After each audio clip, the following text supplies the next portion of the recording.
হিন্দু, তুমি আমাকে না জানিয়েই চলে যাচ্ছিলে? আমি জানি আমি অনেক অন্যায় করেছি তোমার কাছে, অনেক অপরাধ করেছি, অবিচারও করেছি অনেক।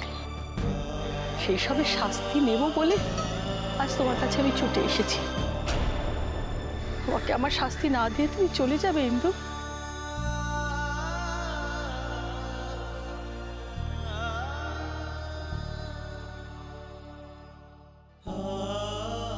শাস্তি দিতে বললাম বলে তুমি এত বড় শাস্তি আমাকে দেবে ইন্দু?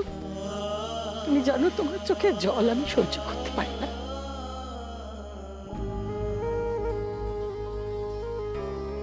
দিদি, দিদি সব কথা কি এখানেই শেষ করবে, নাকি কিছু কথা ঘরে গিয়েও বলবে? আসুন মা, চল ভেতরে আসুন, চল।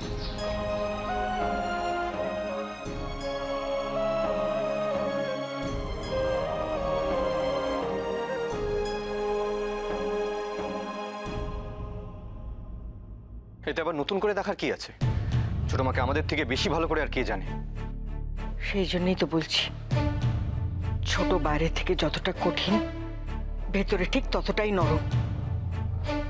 তা না হলে এভাবে কেউ বাড়ি ছেড়ে চলে যেতে পারে? মা, আমি বলছি তোমাকে, এই বাড়ির লোকেরা ছোট মার সাথে যে ব্যবহারটা করেছে না মা, তারপরে আর ছোট মা আমাদের মুখও দেখবে না। ছোট মাকে আগেও খারাপ ব্যবহার সহ্য করতে হয়েছে ছোটদা ভাই। বৌমনি মা ছোট মাকে অনেক অপমান করেছে, বাড়িতে পুলিশ অব্দি নিয়ে এসেছিল। ওগুলো থেকে এই ব্যাপারটা সম্পূর্ণ আলাদা হলি। যা কিছু হোক না কেন, তোদের বাবা সবসময় তোদের ছোট মার পাশেই ছিল, কিন্তু এখন তো নিখিল। রাঙামাই একমাত্র ভরসা, একমাত্র রাঙামাই সবকিছু ঠিক করে দিতে পারে।